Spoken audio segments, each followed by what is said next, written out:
Three Questions of a School Student, November 17th, 2018. Miss Arsha asked, If a student surrenders his life for God, will God compensate him with an excellent school life? Why can't a student surrender his entire lifetime for the divine purpose? As you've mentioned in one of your recent discourses, that the leisure time which is used by a student for his entertainment can be used for focusing in spirituality, that is, in reading spiritual knowledge. But the divine knowledge is such a vast and valuable treasure which should be given enough time rather than a 30-minute leisure period. So, if a student surrenders his life, including his school time and playtime, in God's work, then will he be compensated with an excellent school life? If he spends his time with his own liking and interest in God and his knowledge, will he be given good results in his school? Is it important to spend time for school as well? Because I feel schoolwork is very boring. Knowledge of God is really different and interesting. So will it be fine if I spend minimum time for school?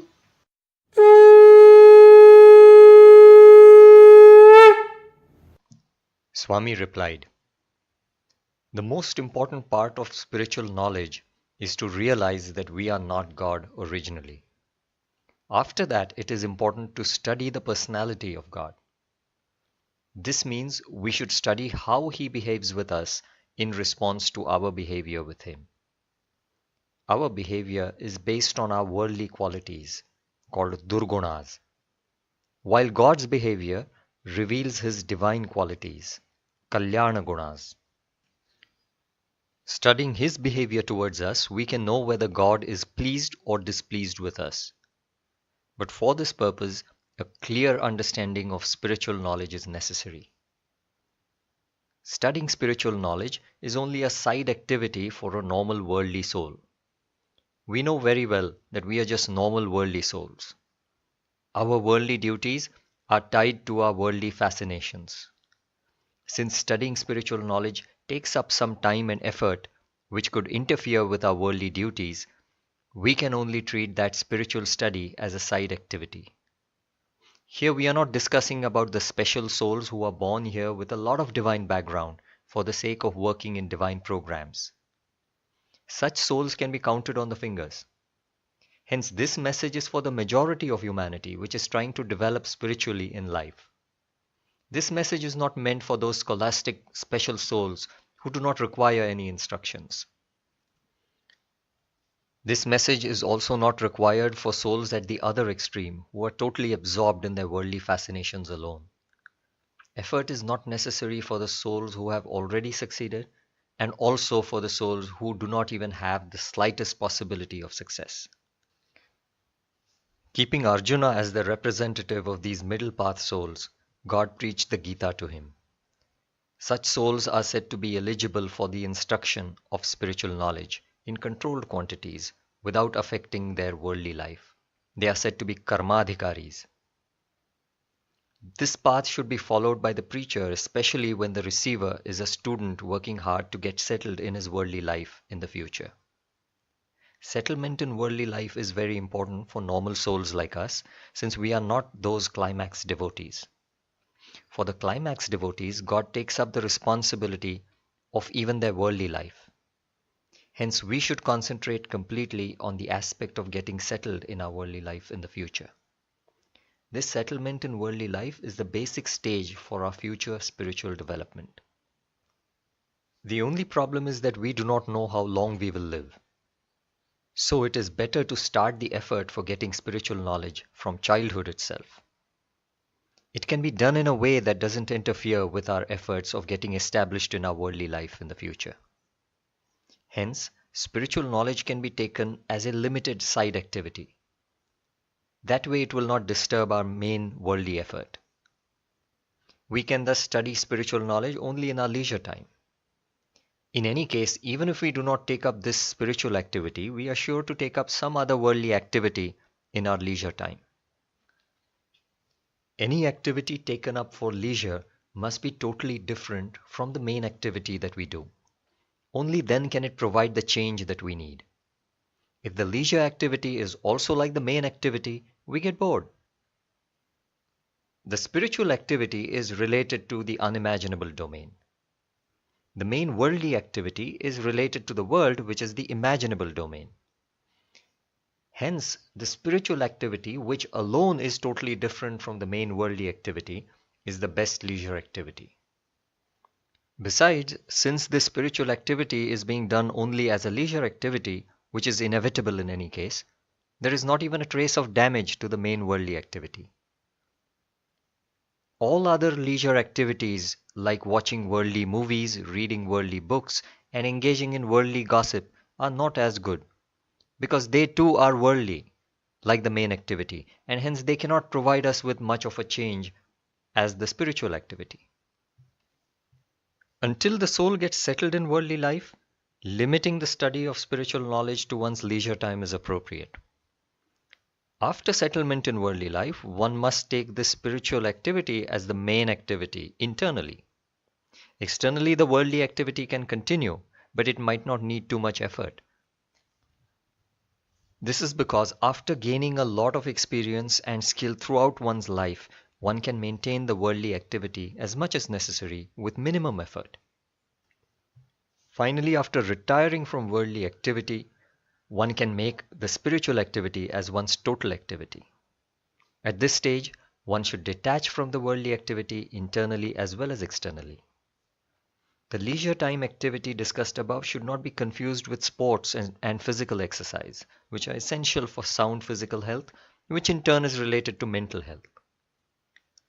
Physical exercise is essential throughout one's life, since a sound mind in a sound body is very essential for any activity, be it worldly or spiritual. The point raised by you about God protecting you in your worldly life in case you are more involved in the spiritual activity is a very critical question. It needs a lot of explanation, which is given below and is to be understood carefully by you. It's a multidimensional question. I can simply give its answer through the following song sung often by Bhagavan Shri Satya Sai Baba in his Divine Discourses. O mind, don't aspire for any fruit in return from God. As you aspire, the fruit goes down more and more. So if you don't aspire for it, He gives it to you at once. And know that He is omnipotent to give any fruit. Spiritual knowledge means 1. Knowing the details of the personality of God. 2. Knowing that the soul is not God. And 3. Knowing the real path by which God will be pleased. Once you know that you are not God, there will be an interest to know about God, about whom several people in this world are speaking. Then you should also inquire about the path to please God, since He is omnipotent, and if He is pleased, He can give anything to anyone, at any time and at any place. The human being passes through several stages in life, called as the ashramas. In the first stage or the first ashrama, the person concentrates on education, which enables him to earn his living throughout his life. This stage is called as brahmacharya. In the second stage, he starts earning and establishes himself in professional life, which also enables him to have a family. This stage is that of the householder or grahastha. In the third stage, the person is established in his professional and family life well enough that he has sufficient leisure time to concentrate on God. This third stage is called vanaprastha. In the fourth stage, the person retires from his profession as well as from his duties towards his family. In this stage, he does the work of propagation of the spiritual knowledge to uplift others in the world. This stage is called sannyasa. This is the normal course of the life of a normal human being in present times. There are deviations from this normal course in the case of some human beings, and the deviations may be towards the wrong side or the right side. The deviation to the wrong side means not developing an interest in God at any stage, and being involved in worldly life alone till one's death.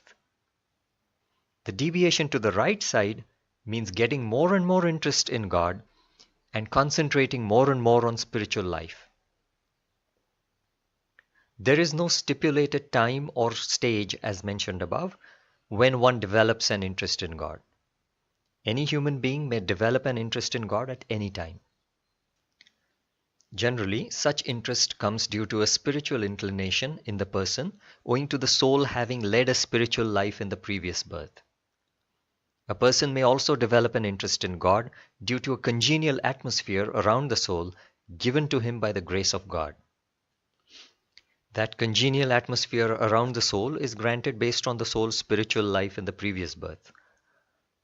This congenial spiritual atmosphere can include spiritual family members or other people outside the family who influence the soul positively.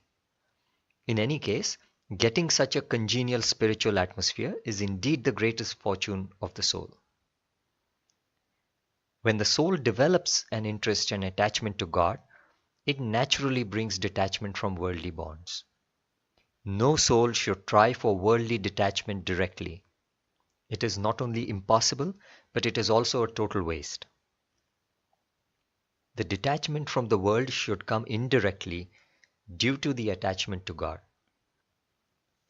Some people are afraid that the attachment to God might lead to detachment from the world, which in turn would lead to a materialistic loss. Nobody should have this false fear, since the power with which the world attracts the soul is unimaginable. It is like a person avoiding divine nectar as much as possible, fearing that the attachment to the divine nectar might result in the detachment from ordinary food. Yet divine nectar is like God's grace, and the food is like worldly life. The person is under the false impression that he will actually attain the divine nectar as soon as he develops an interest and attachment to it. Developing an interest in the divine nectar, God, itself is very difficult in the opposing atmosphere of the world. Even if the interest in the divine nectar is born, it is very difficult for it to grow in the negative worldly atmosphere. The Veda says that both spiritual and worldly atmospheres are opposite to each other. Duramete viparite vishuchi. Even if a person's interest in the divine nectar God grows, it is very difficult for the person to stand firm in his attachment to it. It is even more difficult to cross all the hurdles on the way and finally attain the divine nectar. Older people know all these practical difficulties, and hence they are never worried even if their children develop an interest in God. In fact, parents encourage their children to worship God. They know very well that a mere interest in God will not result in attaining the ultimate grace of God, which could spoil their worldly life. Instead, due to their children's devotion to the omnipotent God, He will help the children in every walk of their worldly lives. The Veda says that the attainment of the grace of God alone results in the spontaneous detachment from the world. Yadahareva virajet, tadahareva pravrajet. This statement means that as soon as you get theoretical detachment from the world, virajet, due to the attachment to God, bhakti, you will naturally detach from the world, practically, pravrajet. But we see that in the world, this rule fails. We see many people who have developed attachment or devotion to God. Not only do they show theoretical devotion to God in the form of prayers, meditation, and devotional songs, but they also show practical devotion in the form of service and sacrifice. Yet the natural consequent detachment from the world is not seen in them. When even theoretical detachment from the world is not seen, practical detachment from the world is out of the question. So why does this rule from the Veda fail practically in the case of devoted human beings? The reason lies in the fundamental step, which is developing an interest or theoretical attachment to God. The fundamental reason is that people's devotion is contaminated with the aspiration for worldly fruits from God in return for their devotion. They may be devoted to God in both theory and practice, but it is only due to the aspiration for getting worldly fruits from God. The theoretical and practical devotion developed by these devotees is not due to real love for God. It is due to their real love for the worldly fruits which they expect as boons from God. A plant dies if you introduce poison through water poured at its root. Similarly, the real theoretical and practical devotion dies due to the aspiration for the worldly fruit in return from God, which is introduced at the root level of developing an interest in God. True spiritual knowledge can help you identify this main problem due to which your devotion fails to please God. The safest path is to learn spiritual knowledge and prevent the problem from arising before developing devotion to God. One should eliminate the tendency to use God as an instrument for attaining our worldly goals and ambitions. The devotion to God that will then develop will be free of aspiration. This is the best and easiest option. It is the defensive approach for protecting ourselves from the attack of the virus of worldly ambition. The second option is treating the devotees who have already been infected by the virus of the aspiration for attaining worldly ambitions from God in return for their devotion. In the case of such infected patients, the treatment is complicated, and it takes some time to cure the disease. It is a psychological disease, and hence careful handling of the patient is needed. The first line of treatment is to initially allow the devotees' worldly aspirations in the hope that in due course of time they will be able to overcome the aspirations and develop real devotion for God. It's essential to play along with the person for some time, just as you have to run along with a powerful running bull for some time before you can control it. Following this approach, God responds to the prayers and worship of devotees who have desires for worldly fruits as boons from God. The Veda also reveals formal sacrifices as paths to attain heavenly boons from God. These Vedic sacrifices essentially involve prayers to God along with the distribution of cooked food to devotees. Shankara has clarified that the Veda, by prescribing these formal sacrifices, does not induce the desire for the boons in the devotees. It only provides a path to fulfilling the desires of the devotees who already have those desires for the boons. The treatment does not induce the disease in the patient. It only aims to cure the patient. In the course of time, the devotee is expected to develop some real devotion for God. When the devotee sees that God has always been by his side and has helped him in fulfilling his worldly desires, he can develop some real love for God, which is beyond the aspiration for worldly fruits. Experiencing the greatness and kindness of God, he may realize that the eternal God should not be used as an instrument for attaining temporary worldly fruits. As the Veda says, Nastya Krita Kriteneti. This is the sign of the cure. In some cases, as the desires get fulfilled, more desires flare up, and the unreal devotion to God for the sake of getting boons continues. It means that the first line of treatment has been ineffective. Then the second line of treatment is started. This treatment takes an offensive approach. God acts shrewdly in giving boons. Boons are the fruits of a person's good deeds in order to encourage those good deeds. Conversely, worldly difficulties and illnesses are the fruits of sinful deeds. They are punishments to discourage sin. When these souls demand for undeserved boons in the present, God merely draws some reward which they were supposed to enjoy in the future, and He grants it to them in the form of a boon in the present. This premature withdrawal of the soul's good fruits leads to a loss in the value of the fruit. Similarly, when such devotees pray for their present difficulties to be removed, God merely postpones these punishments of the soul's sins to the future with increased interest.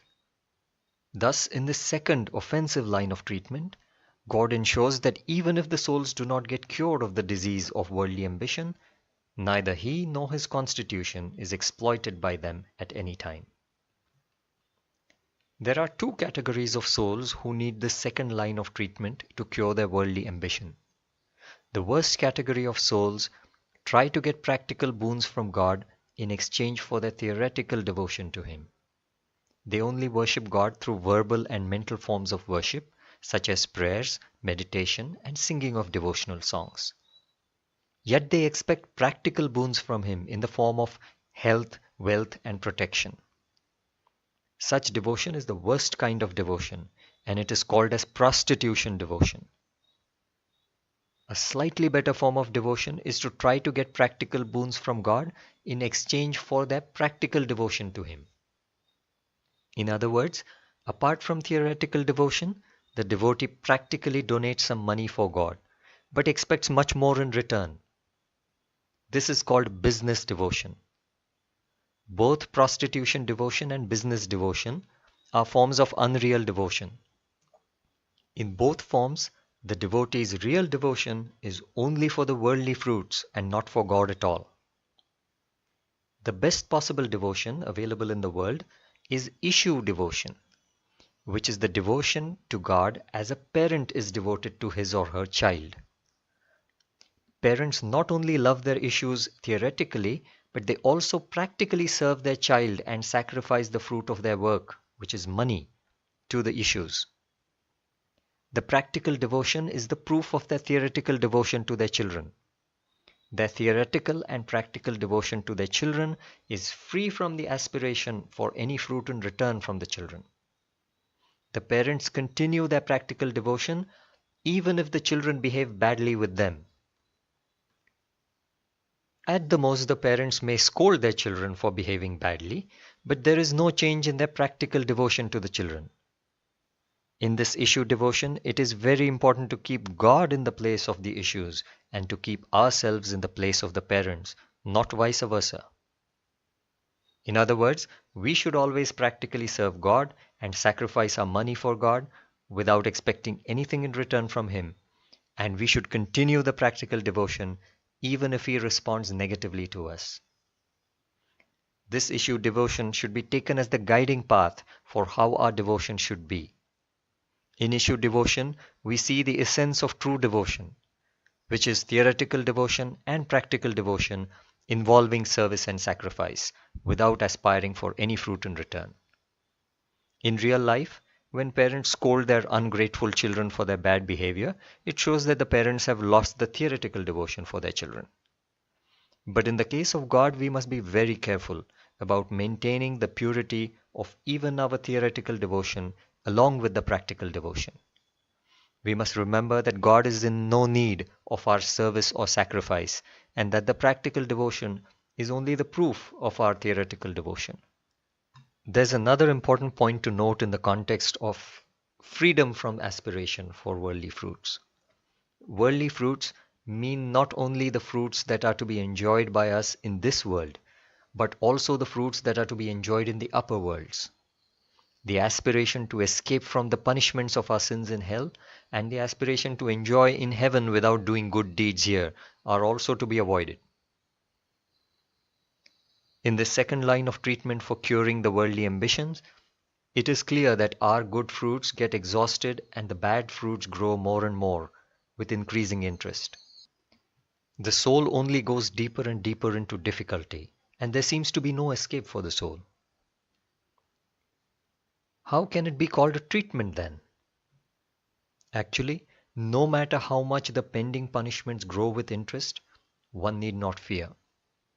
In the wonderful administration of the kindest Lord, an escape and a chance for reformation is ever present. The golden path of the propagation of God's spiritual knowledge can be adopted by any soul at any time. The work of propagation enables the soul to learn the knowledge deeply and get the grace of God.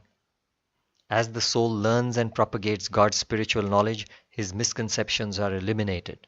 He realizes and repents for his sin. When he finally does not repeat the sins practically, he is said to have reformed. Upon getting permanently reformed, all his pending punishments are cancelled by God, since the punishments were meant only for the reformation of the soul and not for revenge. However, the soul must choose to follow this path of reformation through learning spiritual knowledge and propagating it. The souls whose worldly ambitions are not cured even by the second line of treatment are thrown into the life cycles of animals, birds, worms, and so on. This is not at all done for revenge, but in fact, God is only fulfilling the soul's desire. When the soul is simply attached to his worldly goals and refuses to rise above them, in spite of several attempts made by God, God finally gives the soul a congenial living atmosphere. In the animal births, the soul is driven only by materialistic goals like eating, drinking, and sex, which is exactly what these souls pursued in their lives as humans. It is said, Samanyametat Pashubhir Naranam. If apart from the strong desire for these worldly goals, if the soul also has a lot of ego, it is thrown into the births of devils and demons. The Lord says in the Gita, Kshipamya jasrama shubhan asuri shvaiva yonishu. The important point is to de-link our worldly ambitions from God and live like an atheist in the single aspect of taking worldly efforts to get worldly fruits. Of course, we should follow the atheist only in this single aspect and not follow him in the aspect of disbelieving the existence of God. The lack of belief in God drives the atheist to fulfilling his excessive worldly ambitions even by sinful means, whereas the theist's belief and devotion to God controls his ambition and prevents him from committing sins. Mere belief and confidence in God does not bring any result. The belief must also be associated with theoretical and practical devotion to God. If you simply have faith and confidence in the Prime Minister, you will not be favored by him. You must come in contact with him as a real and sincere worker of his party. Then alone will he be pleased with you and favor you.